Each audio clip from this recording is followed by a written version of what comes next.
ஓம் சாந்தி. அவ்யக்த முரளி 23/11/1979. அவ்யக்த பாப்தாதா, மதுபன். பணிவு என்னும் கவசத்தின் மூலம் சிநேகம் மற்றும் உதவியை பெறுதல். இன்று சேவாதாரிகளினுடைய குரு மதுபன் வாசி, அதாவது சேவாதாரி எப்படி பிரம்ம பாபா நம்பர் 1 விஸ்வ சேவாதாரியோ அதே மாதிரி மதுபன் வாசிகள், அதாவது எல்லையற்ற சேவாதாரிகள். எல்லையற்ற சேவாதாரிகள்கிட்ட எல்லையற்ற குணம் நிறைந்திருக்கும் அப்படிங்கிறாங்க பாபா. எப்படி பிரம்ம பாபாவை பார்த்தோம்? பார்ப்பது கூட எல்லையற்ற பார்வையோடு, பேசும் பேச்சு கூட எல்லையற்றது, கேட்பது, பிறருக்கு சொல்றது, சம்பந்தம் தொடர்பில் வர்றது கூட எல்லையற்ற சம்பந்தம். ஒவ்வொரு சங்கல்பத்திலும் எல்லையற்ற நன்மையை எப்படி செய்வது? சமஸ்காரத்தில் கூட எல்லையற்ற தியாகம், எல்லையற்ற தவம். 2-3 மணி நேர தவம் கிடையாது. எல்லையற்ற தவம் அப்படின்னா ஒவ்வொரு வினாடியும் தவஸ்வரூபம், தவ மூரத்து குணம் மற்றும் முகத்தில் தியாகம், தவம் மற்றும் சேவை சதா சாக்கார ரூபத்தில் வெளிப்படையாக பிரம்ம பாபாட்ட பார்த்தோம். பிரம்ம பாபா மதுபனில் வசித்தாங்க. ஆகையினால மதுபன் பாபா அப்படின்னு அழைச்சாங்க. அப்படிப்பட்ட தரணியில் வசிக்கக்கூடியவங்க, மதுபனில் வாழ்வாங்க மற்றும் சேவாதாரி. அப்படி அவங்கள பின்பற்றுறீங்களா அப்படின்னு பாபா கேட்குறாங்க.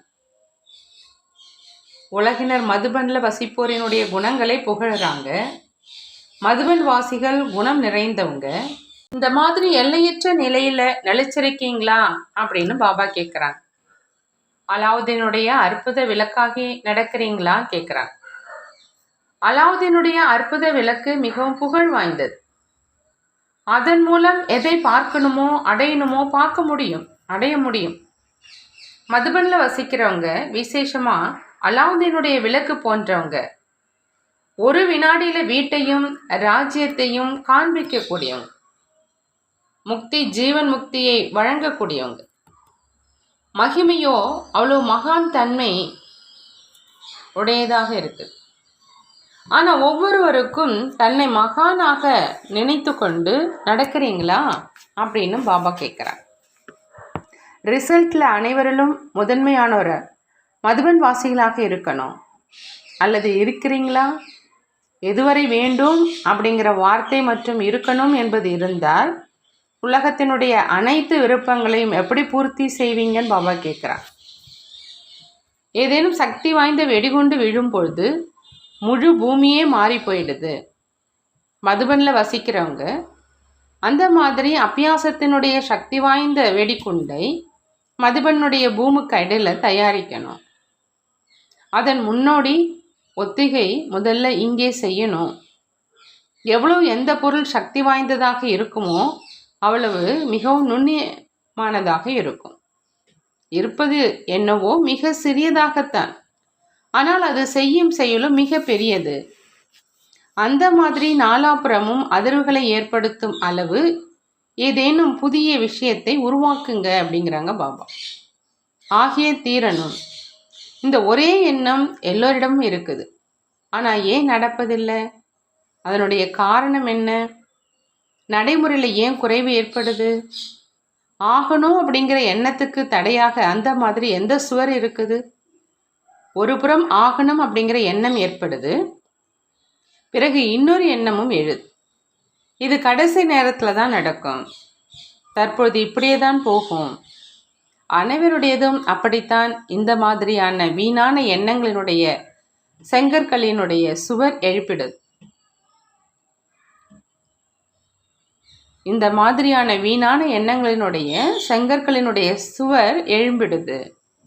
அது புருஷார்த்தத்தினுடைய வேகத்தை குறைச்சிடுதுன்னு சொல்றாங்க பாபா. இதனை கடந்து செல்ல ஒரு திட சங்கல்பத்தினுடைய உயரம் தாண்டுங்க. அது என்ன? நான் செஞ்சு காண்பிப்பேன் அப்படி ஒவ்வொருவரும் எண்ணணும். பிறரை பார்க்காதீங்க, கேட்காதீங்க. ஆக ஒவ்வொருவராக சேர்ந்து ஒரு குழுவே உருவாகிடும். ஒன்றொன்றை சேர்ந்து, அதாவது ஒன்றொன்றாக சேர்ந்து 12 ஆகிடும். அப்படி உயரம் தாண்டுங்க. அப்பொழுதே பாபா சமமாக எல்லையற்ற சேவாதாரி ஆகுங்க. புரிந்ததா அப்படின்னு பாபா கேட்குறாங்க. சேவாதாரிகளுடைய மகத்துவம் என்ன அப்படின்னு புரிந்ததான்னு கேட்குறாங்க. முதல் சேவை இதுதான். தனித்தனியாக குழுவை உருவாக்குங்க. எப்படி ஆரம்பத்தில் புருஷார்த்திகளினுடைய குரூப் இருந்தது, அதே மாதிரியான புருஷார்த்திகளினுடைய குரூப்பாக இருக்கணும். அதில் ஒரு வார திட்டம் தீட்டுங்க. அமிர்த வேலை என்ன சங்கல்பம் செய்வோம், வகுப்பு நேரத்தில் அமிர்த வேலை என்ன சங்கல்பம் செய்வோம், கர்மனா சமயம் என்ன லட்சியம் செய்வோம், மாலை நேர யோகத்தில் என்ன விசேஷ கவனம் செலுத்துவோம், இங்கெங்கு சென்று வரும்பொழுது என்ன மனசேவை மூலம் அதிர்களை பரப்புவோம். இந்த மாதிரி குழுவை ஏற்படுத்தி கொண்டு பந்தயத்தில் போட்டி போடுங்க. அப்படி உள்ளத்தினுடைய ஆர்வம் எழணும்.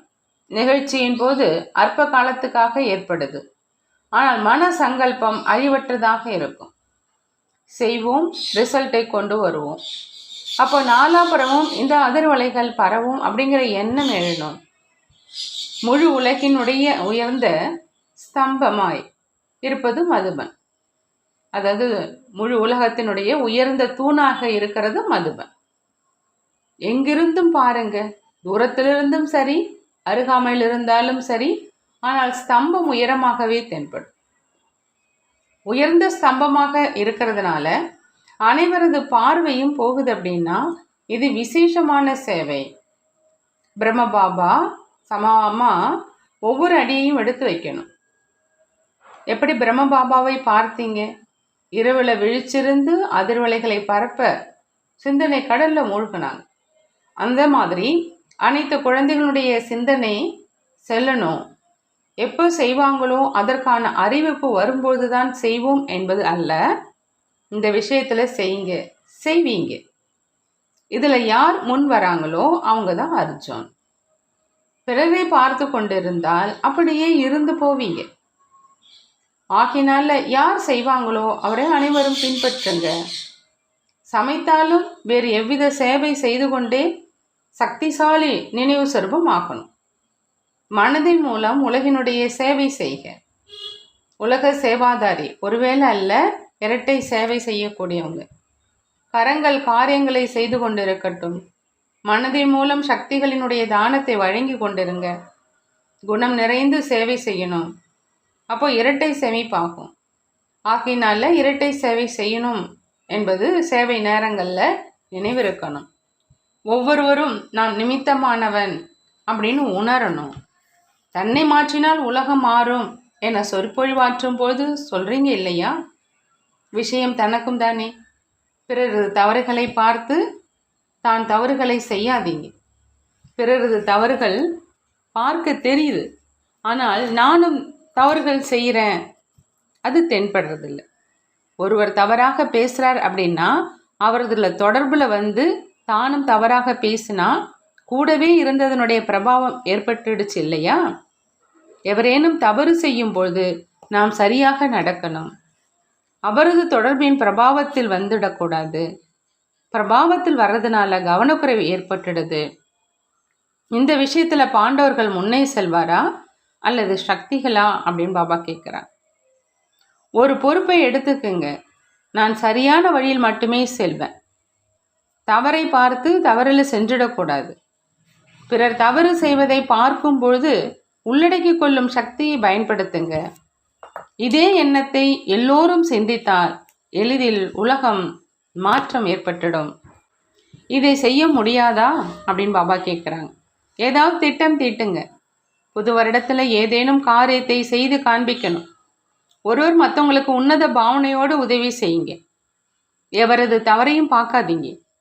ஆனால் உதவியின் மூலம் அவங்களை நிரப்பிடுங்க.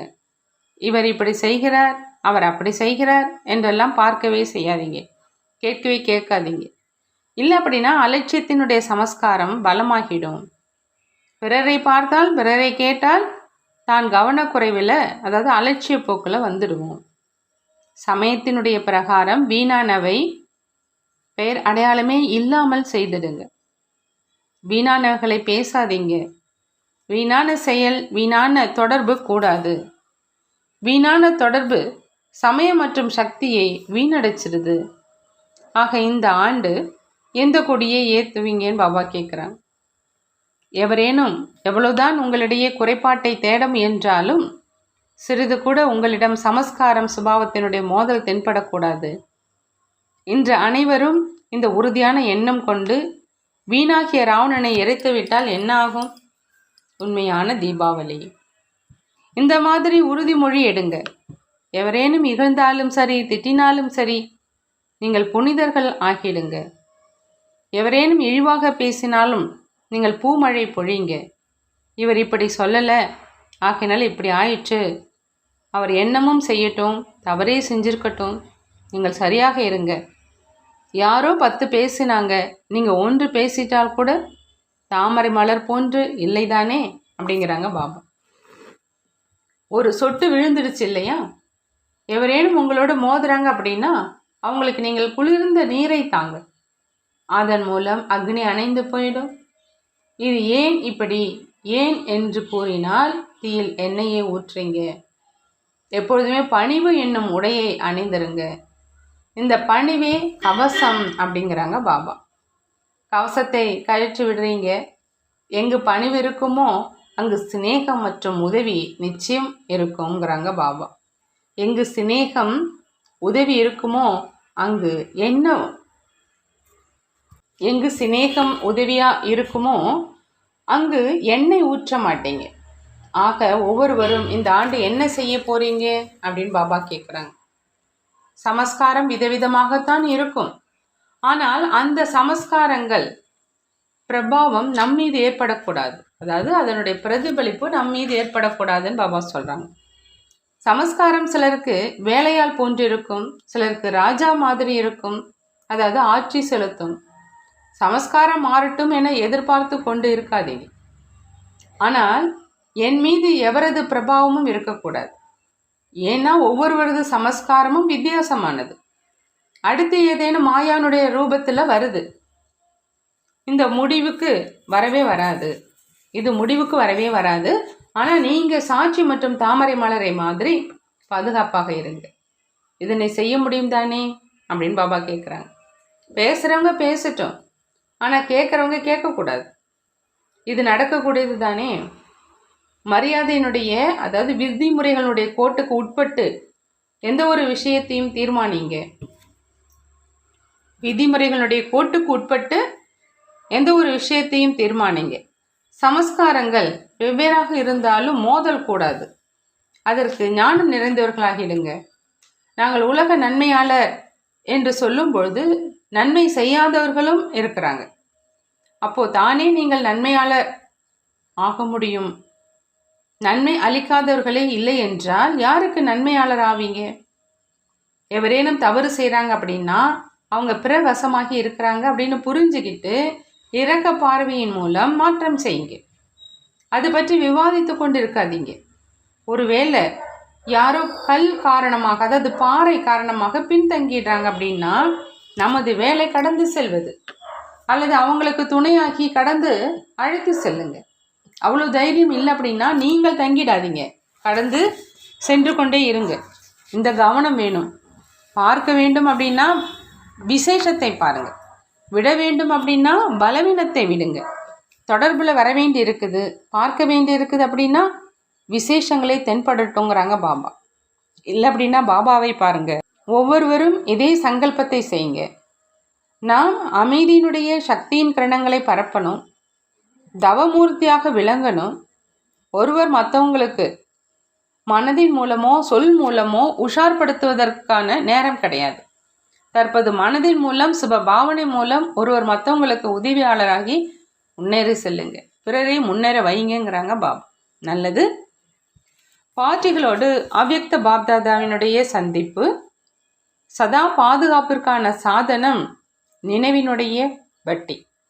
நாடக பிரகாரம் கலி உலகின் துக்கம் மற்றும் அசாந்தியின் காட்சிகளை பார்த்து எல்லையற்ற வைராகிகளாய் ஆகிக்கொண்டே போவீங்க. என்ன நடந்தாலும் சரி, உங்களது முன்னேறும் கலையாகவே இருக்கணும். உலகிற்கு ஐயோ ஐயோ என்னும் கூச்சல், மேலும் உங்களுக்கு வெற்றி முழக்கம். இந்த உலகம் ஐயோ ஐயோ என ஆகப் போகுது, ஐயோ ஐயோ என்றால் அழிந்து போவது. எந்த ஒரு பரஸ்திதியிலும் பயப்படக்கூடாது. நமக்காக தயாராகி கொண்டிருக்குது. சாட்சியாக இருந்து அனைத்து விதமான விளையாட்டுகளையும் பாருங்கள். சிலர் அழறாங்க, சிலர் கதறாங்க. சாட்சியாக இருந்து பார்க்கும் பொழுது மகிழ்ச்சி ஏற்படுது. என்ன நடக்கும்? இந்த கேள்வி கூட எழுவதில்லை. இது நடக்கவே வேணும். இந்த மாதிரி உறுதியாக இருக்கீங்க இல்லையா? அநேக முறை இந்த அனைத்து குழப்பங்களையும் பார்த்துருக்கீங்க. இப்போ கூட பார்க்குறீங்க. உலகத்தில் என்ன வேண்டுமானால் நடக்கலாம். ஆனால் நினைவு பட்டியலில் இருக்கிறவங்க சதா பாதுகாப்பாக இருப்பாங்க. அனைவரும் சதா பரிஸ்தாக்களை மாதிரி இரட்டை ஒளி நினைவில் உறுதியாக இருக்கீங்களா அப்படின்னு பாபா கேட்குறாங்க. பரிஸ்தாக்களினுடைய புகழ் மகிமை உண்டு. அவை நம்முடைய மகிமை என்று அனுபவம் செய்கிறீங்களான்னு பாபா கேட்குறாங்க. இந்த பழைய தேகத்தில் இருந்தாலும் தேக உணர்விலிருந்து விலகிய நிலை, இதுவே பரிஸ்தா வாழ்க்கை என்று அழைக்கப்படுது. இந்த வாழ்க்கை சதா லேசாக இருப்பதன் காரணமாக உயர்ந்த நிலையிலேயே இருப்பாங்க. ஏன்னா லேசானது ஒருபொழுதும் கீழே வர்றது கிடையாது. கீழே தாழ்ந்த நிலையில் வரும்பொழுது கட்டாயம் பாரம்தான். பரிஸ்தா அப்படின்னா பந்தனம் இல்லாத நிலை, எந்த உறவும் கிடையாது. காரிய நிமித்தமாக ஆதாரமாக எடுப்பது, பிறகு உடனே அப்பாற்பட்ட நிலைக்கு சென்று விடுவது. வரதானம்: பிரம்ம பாபாவை மாதிரி மகா தியாகத்தின் மூலம் மகான் பாக்கியத்தை ஏற்படுத்தக்கூடிய நம்பர் 1 பரிஸ்தாவிலிருந்து விஸ்வ மகாராஜன் ஆகுக. நம்பர் 1 பரிஸ்தாவிலிருந்து விஸ்வ மகாராஜனாக ஆகணும் அப்படின்னா பாபா சொல்கிறாங்க, பிரம்ம பாபா மாதிரி மகா தியாகத்தின் மூலமாக மகான் பாக்கியத்தை ஏற்படுத்தணும் அப்படின்னு. நம்பர் 1 பரிஸ்தாவிலிருந்து உலக மகாராஜன் ஆவதற்கான வரதானம் பிரம்ம பாபாவினுடைய ஒவ்வொரு செயல் என்னும் அடி மீதும் அடியெடுத்து வைக்கக்கூடிய குழந்தைகளுக்கு மட்டுமே கிடைக்கும். அவங்களுடைய மனம் புத்தி சதா பாபாவுக்கு முன்னர் அர்ப்பணமாகி இருக்கும். எப்படி பிரம்ம பாபா இந்த மகா தியாகத்தின் மூலம் மகா பாக்கியத்தை அடைந்தாங்க, அதாவது நம்பர் 1 முழுமையான பரிஸ்தா மற்றும் நம்பர் 1 உலக மகாராஜன் ஆனாங்க. அப்படி பாபாவை பின்பற்றக்கூடிய குழந்தைகளும் மகா தியாகி மற்றும் சர்வம்ச தியாகிகளாக இருப்பாங்க. சமஸ்கார ரூபத்திலும் விகாரங்களின் வம்சங்களை தியாகம் செய்வாங்க. ஸ்லோகன்: தற்பொழுது அனைத்து ஆதாரங்களும் அருந்து போகும். உங்கள் தர்மத்தை ஆதாரமாக்கிக் கொள்ளுங்கள். நல்லது. ஓம் சாந்தி. நன்றி பாபா, நன்றி.